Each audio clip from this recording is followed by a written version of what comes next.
24-year-old Joe McNight was killed during a road rage incident. Steve McNair was fatally shot by his girlfriend, who later turned the gun on herself, and Fred Lane was killed by his wife as he was walking into their home. Over the years, the NFL has lost some of its brightest stars to tragedy. In this video, I will pull back the curtains on 10 NFL players whose lives were cut short in heartbreaking and unforgettable ways. Sean Taylor. In the early morning hours of November 26, 2007, a promising NFL career and a young life were tragically cut short when Washington Redskins safety Sean Taylor was shot during a botched burglary at his Miami home. He was just 24 years old. Sean's NFL career began when the Washington Redskins selected him 5th overall in the 2004 NFL Draft, signing him to a 6-year, $18.5 million contract with a $13.4 million signing bonus. On the field, Taylor quickly established himself as one of the NFL's most feared defenders, earning the nickname Meast, half man, half beast, a testament to his otherworldly playing style. Off the field, Taylor was a devoted family man to his fiancée, Jackie Garcia, and their 18-month-old daughter, also named Jackie. Those close to him described a person far different from his intimidating on-field persona, thoughtful, loyal, and deeply committed to his loved one. The circumstances surrounding Taylor's death were as tragic as they were senseless. On November 26, 2007, intruders broke into Taylor's Palmetto Bay home while he was recovering from a knee injury. When Taylor heard the disturbance, he grabbed a machete to protect his family, instructing his fiancée to hide with their daughter. Eric Rivera, a 17-year-old intruder, shot Taylor in the groin, severing his femoral artery. Despite being rushed to Jackson Memorial Hospital and undergoing emergency surgery, Taylor succumbed to his injuries the following day, November 27, 2007. The investigation revealed that the intruders had expected the house to be empty and were searching for $100,000 to $200,000 in cash they believed was inside. Eventually, 5 young men were arrested and charged in connection with the murder. The trigger man, Eric Rivera Jr., was convicted and sentenced to 57 years in prison, while the others received sentences ranging from 18 years to life imprisonment. The NFL and Washington Redskins honored Taylor's memory in numerous ways. The league placed a #21 decal on all helmets during Week 13 of the 2007 season, and the Redskins wore a patch with his number. In a poignant tribute during their first defensive play against the Buffalo Bills, the Redskins fielded just 10 men, leaving Taylor's position symbolically unfilled. Taylor was posthumously voted to the 2008 Pro Bowl and named second-team All-Pro. The Redskins inducted him into their Ring of Fame in 2008, and in 2021, they retired his iconic #21 jersey, making him only the 3rd player in team history to receive this honor. While Taylor was killed by intruders, this next star was killed by his girlfriend, Steve McNair. On the afternoon of July 4, 2009, as Americans celebrated Independence Day, a shocking discovery was made in a Nashville condominium. Former NFL quarterback Steve McNair, age 36, lay dead from multiple gunshot wounds, alongside the body of 20-year-old Sahel Jenny Kazemi. What initially appeared to be a double homicide was soon determined by police to be a murder-suicide, with Kazemi shooting McNair before turning the gun on herself. The tragic end came less than a year after McNair's retirement from a storied NFL career. McNair's NFL journey began when the Houston Oilers selected him 3rd overall in the 1995 NFL Draft. He spent the majority of his 13-year career with this franchise, which relocated to Tennessee in 1997, becoming the Titans. McNair's playing style combined precise passing with significant rushing contributions, making him one of the league's premier dual-threat quarterbacks. Over his career, McNair accumulated impressive statistics: 34,304 passing yards, 175 touchdown passes, and 3,590 rushing yards. He earned 3 Pro Bowl selections and led the Titans to 4 playoff appearances. After spending his final 2 seasons with the Baltimore Ravens, McNair announced his retirement in April 2008, citing injuries and the toll of 13 NFL seasons. McNair's personal life was complex. He married Michelle McNair in 1997, and they had 2 sons, Trenton and Tyler. He also had 2 sons from previous relationships, Steve Jr. and Stephen O'Brien. The circumstances leading to McNair's death began months earlier when he met Kazemi while she was working as a waitress at a Dave & Buster's restaurant. Their relationship developed despite their 16-year age gap and McNair's marriage. In the days before the murder-suicide, several troubling events occurred. Kazemi was arrested for DUI on July 1st, with McNair bailing her out. She purchased a 9mm handgun on July 3rd, and she had expressed despair over financial difficulties, doubled rent, and suspicions that McNair was involved with another woman. On the morning of July 4th, 2009, McNair and Kazemi were discovered by his friends, Wayne Neely and Robert Gaddy. McNair had been shot twice in the chest and twice in the head, while Kazemi had a single gunshot wound to her head. The Nashville police ruled the deaths a murder-suicide, citing Kazemi's financial and relationship struggles as motivating factors. However, questions about the investigation have persisted. Kazemi's family expressed doubt about her capability to commit such an act, noting she had no prior experience with firearms. The podcast, Steve McNair, Fall of a Titan, and books by Vincent Hill raised alternative theories, pointing to inconsistencies such as the delay in calling 911 and false statements from Adrian Gilliam, who sold Kazemi the gun. Despite these questions, a grand jury declined to reopen the case, and the official ruling remains unchanged. McNair's funeral was held on July 11, 2009, at Reed Green Coliseum in Hattiesburg, Mississippi, with burial in Prentiss, Mississippi. The Titans organized a two-day memorial at LP Field, where fans paid their respect. During the 2009 NFL season, Titans players wore a 9-inch sticker on their helmets in his honor. In 2019, the Titans retired his number 9 jersey, a testament to his enduring impact on the franchise. McNair's girlfriend pulled the trigger for financial reasons, but this next player was killed after a small altercation. Shane Curry.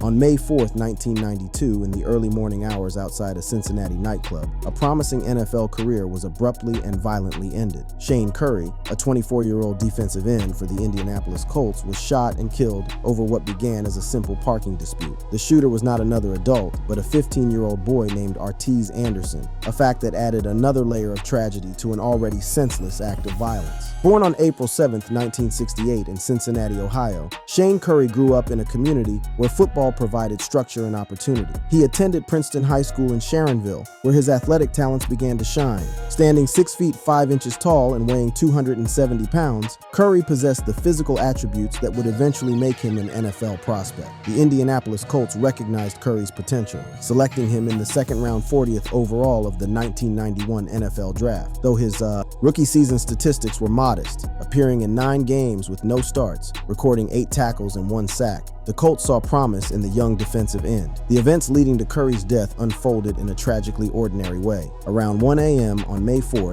1992, Curry was leaving a bar called the Armada Inn in the Roselawn neighborhood of Cincinnati. He discovered his Chevy Blazer blocked by a Volvo and exchanged words with the 19-year-old driver, who was the uncle of 15-year-old Arteez Anderson. During the altercation, Anderson shot Curry through the open window of his vehicle, striking him in the head. Curry died in the lap of a friend who was in the passenger seat. An off-duty Hamilton County Sheriff's deputy who happened to be nearby tackled Anderson in the woods, leading to his arrest. The legal proceedings that followed highlighted the complexity of youth violence. Prosecutor Joe Dieters indicted Anderson for murder as an adult, and the case was moved from juvenile to common pleas court. Anderson claimed he only intended to scare Curry, fearing for his life during the argument. Ultimately, he was convicted and sentenced to 15 years to life, plus 3 years for a weapons charge, making him one of the youngest inmates at Lucasville Penitentiary. After serving 16 years, Anderson was released, and as of 2018, he was reportedly working as a substance abuse counselor in Mansfield, Ohio. While Curry was killed at a nightclub, this next player was killed in his own home.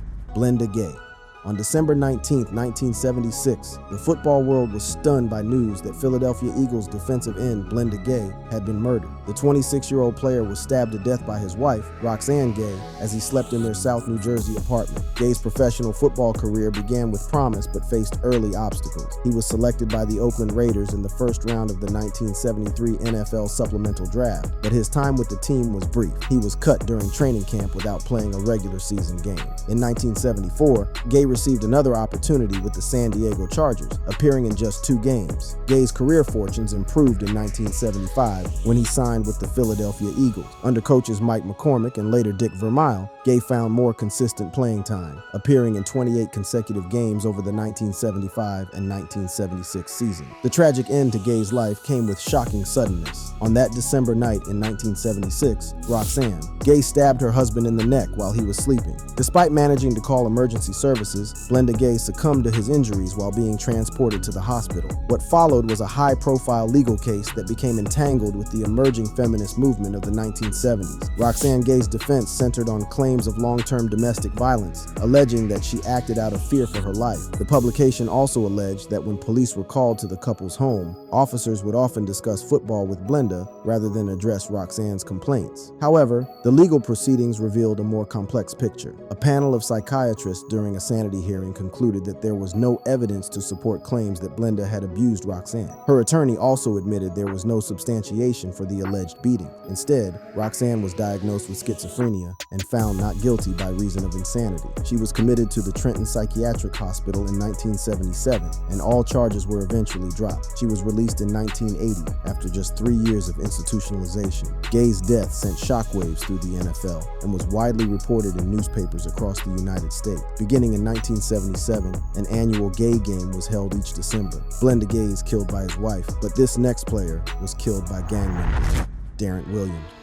In the early morning hours of January 1st, 2007, as the world celebrated the dawn of a new year, tragedy struck the Denver Broncos organization when cornerback Darren Williams was killed in a drive-by shooting. Just hours after playing in the Broncos season finale, the 24-year-old Williams became the victim of a senseless act of violence. The Denver Broncos selected Williams in the second round of the 2005 NFL Draft. Paired with perennial Pro Bowler Champ Bailey, Williams helped form one of the NFL's top cornerback tandems. He made an immediate impact, starting 9 games in his rookie season and recording his first interception on November 13, 2005. Over his brief 2-year career, Williams totaled 140 tackles, 6 interceptions, 2 forced fumbles, 1 sack, and 2 touchdowns. Beyond the statistics, he became a fan favorite for his charismatic personality and boldness, famously sporting a frohawk hairstyle during a Monday night game, breaking rookie norms with his distinctive style. The events leading to Williams' death began on New Year's Eve 2006, following the Broncos' final game of the season.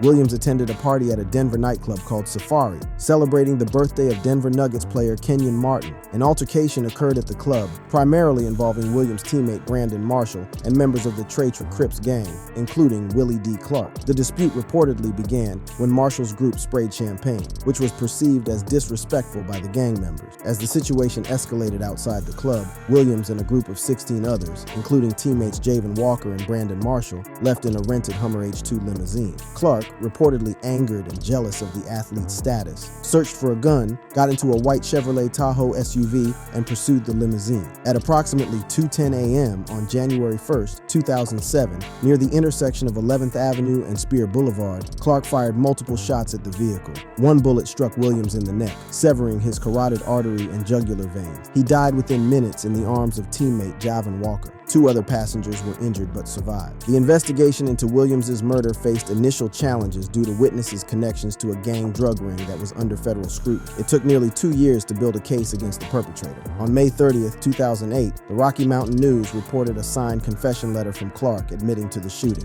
In March 2010, Clark was convicted of first-degree murder and 21 related counts, including attempted murder, and sentenced to life in prison plus an additional 1,152 years. Williams' death profoundly impacted the Broncos organization, his family, and the Denver community. The team established the Darren Williams Good Guy Award, given annually to a player exemplifying his enthusiasm, cooperation, and honesty with the media. While Darren was killed by gang members after an altercation, this next player was killed by someone much closer to him, Fred Lane.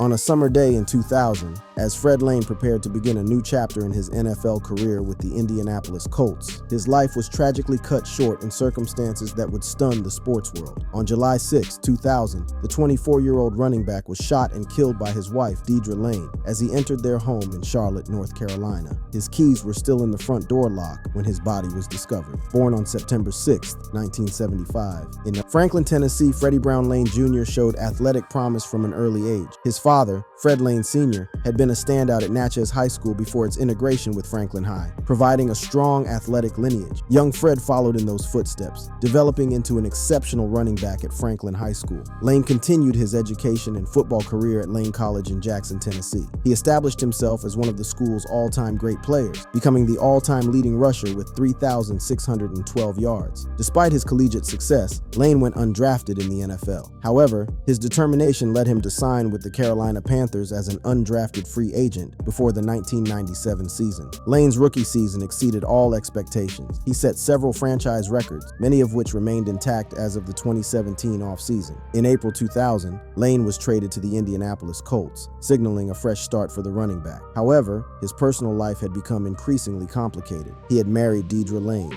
and their relationship was showing signs of strain. In March 2000, Deidre filed a domestic complaint against Fred, though no charges were pressed. Lane had been staying with family in Nashville from late June to early July 2000, returning to Charlotte on the day of the shooting. The tragic events of July 6, 2000 unfolded in a manner that would later become the subject of intense legal scrutiny. Deidre Lane shot Fred twice with a 12-gauge shotgun at point-blank range, once as he entered the front door and again in the back of the head, while his keys remained in the lock. During the 911 call, Deidre was recorded saying, "He just got shot because he wouldn't leave me alone. I kept telling him to stop." The legal aftermath was complex and contentious. Deidre Lane was initially charged with first-degree murder, but eventually pleaded guilty to voluntary manslaughter in 2003. She was sentenced to 7 years and 11 months in prison, with credit for time served on a separate federal charge related to bank larceny. Fred Lane left behind 3 daughters, Regine Sable and Pilar Lane, whose lives were forever altered by the loss of their father. Fred Lane was killed in his home,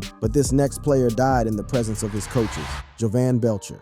The morning of December 1st, 2012, began as a normal day in Kansas City, but it would soon become one of the darkest in Chiefs franchise history. At approximately 7:50 a.m., linebacker Joanne Belchure fatally shot his girlfriend, Cassandra Perkins, 9 times with a .40mm handgun in their home. Then, in a shocking turn of events, Belchure drove to the Chiefs' practice facility at Arrowhead Stadium, where he thanked team officials for their support before shooting himself in the head in front of general manager Scott Pioli, head coach Romeo Crennel, and linebackers coach Gary Gibb. The murder-suicide left the couple's infant daughter orphaned and a football community in mourning. Born on July 24, 1987, in West Babylon, New York, Jovan Henry Allen Belchure grew up on Long Island. Standing 6 feet 2 inches tall and weighing 228 pounds, Belchure displayed athletic prowess early, becoming a standout at West Babylon High School. His talents earned him a 3-star recruit rating and attracted attention from several colleges. He ultimately committed to the University of Maine, where he played for the Maine Black Bears from 2005 to 2008. Despite his collegiate success, Belchure went undrafted in the 2009 NFL Draft. However,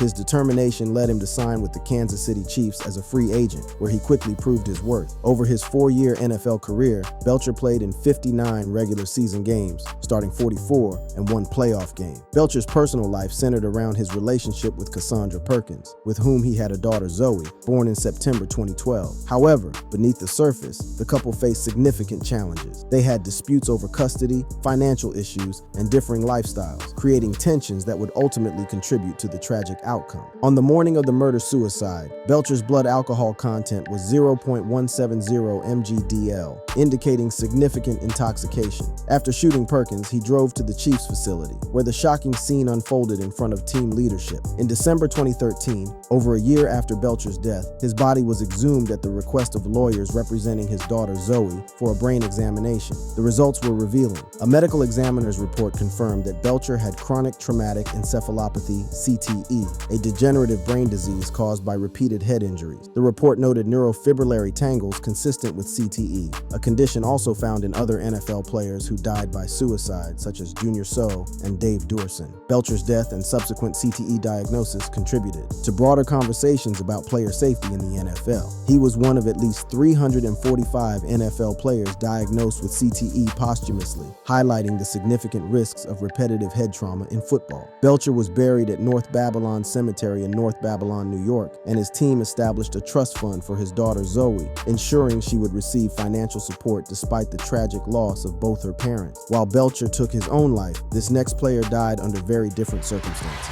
Jeff Gladney.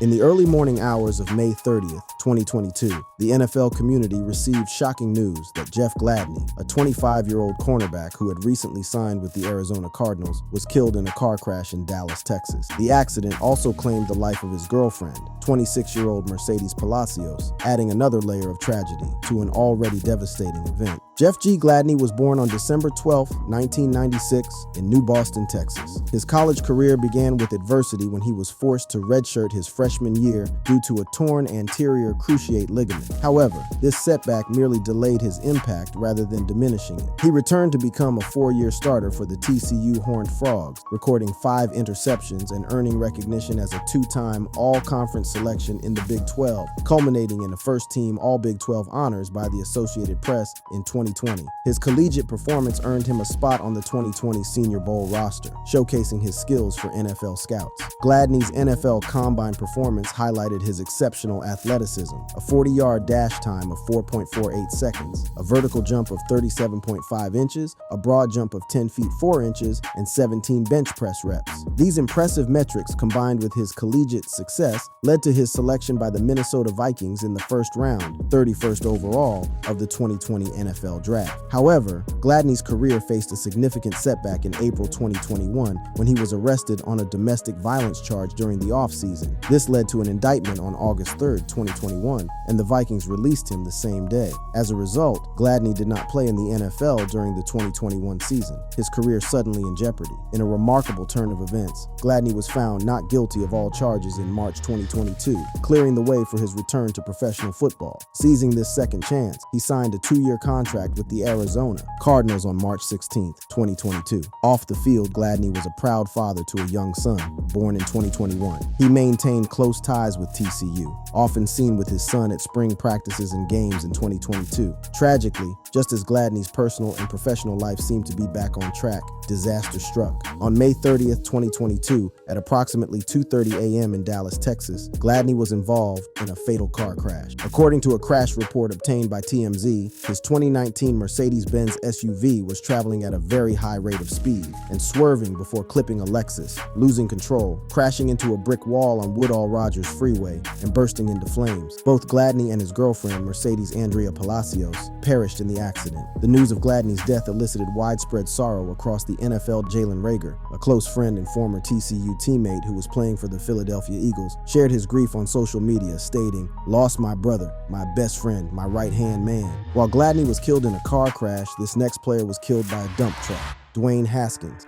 The football world was stunned on April 9, 2022, when news broke that 24-year-old quarterback Dwayne Haskins had been killed in a traffic accident in Florida. Haskins, a member of the Pittsburgh Steelers at the time, was struck by a dump truck while attempting to cross Interstate 595 near Fort Lauderdale. Born on May 3, 1997, in Highland Park, New Jersey, Dwayne Haskins Jr. later moved with his family to Potomac, Maryland. His football journey began at Bullis School in Potomac, where he passed for an impressive 5,308 yards and 54 touchdowns. Early in his career, Haskins displayed the charisma that would become a hallmark of his personality. His nickname, Simba, was inspired by Disney's The Lion King and reflected his vibrant personality and lion-like afro as a child. Off the field, Haskins was a devout Christian and married to Calabria Gondrezick Haskins, a former Michigan State Spartans women's basketball player and daughter of NBA player Grant Gondrezick. In January 2019, he declared for the NFL Draft. He was selected by the Washington Redskins in the first round, 15th overall, of the 2019 NFL Draft, the third quarterback taken after Kyler Murray and Daniel Jones. In 2020, named a team captain, Haskins started 6 games, going 1-5, with a career-high 314 yards and a loss to Baltimore. Washington released Haskins in December 2020 after a 3-10 record in 13 starts, with career totals of 2,804 yards, 12 touchdowns, and 14 interceptions in 16 games, plus 40 rushes for 147 yards and 1 touchdown, with a 74.4 passer rating. In January 2021, Haskins signed with the Pittsburgh Steelers as a developmental quarterback, serving as the third string behind Ben Roethlisberger and Mason Rudolph. At the time of his death, Haskins was training with teammates, including Mitch Trubisky, Najee Harris, and Pat Freiermuth in South Florida, preparing for the 2022 season. The circumstances surrounding Haskins' death have been the subject of both investigation and litigation. On April 9, 2022, at around 6:37 a.m. EDT, Haskins died after being struck by a dump truck while attempting to cross Interstate 595 near Fort Lauderdale, Florida. He was also hit by an SUV, according to reports. The Florida Highway Patrol reported he was trying to cross the westbound lanes for unknown reasons, and the incident remained an open traffic homicide investigation. A lawsuit filed by his family in 2023 claimed his rental truck ran out of gas and he was walking to get fuel, alleging the vehicle had a defect. The medical examiner's report revealed a blood alcohol content of 0.20 0, which is 2.5 times Florida's legal driving limit of 0.08, and tested positive for ketamine, norketamine, oxymorphone, and methamphetamine, noting he had been drinking heavily the previous night, had an argument at a nightclub, and separated from a companion. His wife, Calabria, called 911 from Pittsburgh, expressing concern after he told her he was stranded and needed gas, but stopped responding. The lawsuit further alleged Haskins was drugged, robbed, and extorted by a group including one man and 3 women before the incident, claiming the dump truck was speeding, operating carelessly, violating weight limit regulations, and had worn tires and brakes. A partial settlement was reached in August 2023 with the truck's driver, owner, and broker, but 10 defendants remain, and no court date has been set as of May 12, 2025, with the case closed after all settlements were paid, according to recent updates. Haskins' death prompted widespread grief across the NFL and college football communities. Steelers coach Mike Tomlin described him as a hard worker and tremendous friend, while teammates like TJ Watt, Chase Claypool, and Cam Hayward praised his infectious smile and selflessness in social media posts. Dwayne was trying to cross the road when he got hit, but this next player was killed in a road rage incident. Joe McNight.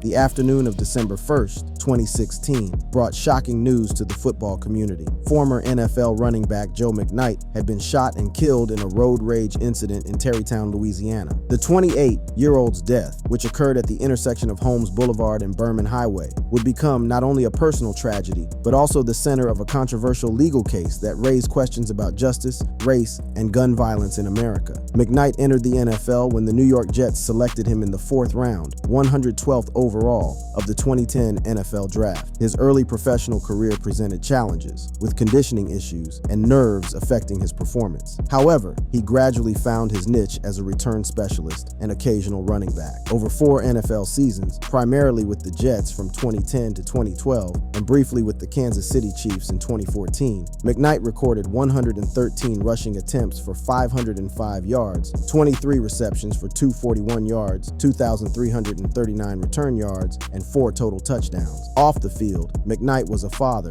and known for his genuine, kind-hearted nature, as stated by the Jets following his death. These personal qualities made the circumstances of his death all the more shocking and tragic. The fatal incident occurred during what police described as a road rage confrontation. McNight was shot multiple times by Ronald Gasser, a 54-year-old man, while McNight stood outside Gasser's vehicle at an intersection. McNight was unarmed, and no gun was found outside either vehicle, according to Jefferson Parish Sheriff Newell Norman. The shooting followed a 5-mile confrontation that began with aggressive driving on a New Orleans bridge. The legal proceedings that followed McNight's death became almost as controversial as the shooting itself. Gasser was initially arrested on December 5, 2016, for manslaughter and released overnight, prompting public outcry. On February 2, 2017, he was indicted for second-degree murder, suggesting prosecutors viewed the killing as intentional rather than heat-of-passion manslaughter. In January 2018, Gasser was acquitted of second-degree murder, but convicted of manslaughter by a 10-2 jury verdict. He received a 30-year sentence on March 15, 2018, seemingly bringing the case to a close. However, the legal journey was far from over. In 2020, the U.S. Supreme Court's decision in Ramos v. Louisiana declared non-unanimous jury verdicts unconstitutional, directly impacting Gasser's conviction, which had been decided by a 10-2 vote. The Louisiana Supreme Court ruled that Gasser could not be retried for murder due to double jeopardy protections, substantially limiting the prosecution's options. In December 2022, Gasser pleaded guilty to manslaughter and received a 10-year sentence. He was released in July 2024 after serving less than 8 years, including time served and good behavior credits, under probation supervision. Thank you for watching. If you enjoyed watching this video, click on one of the boxes playing on your screen to watch more similar content.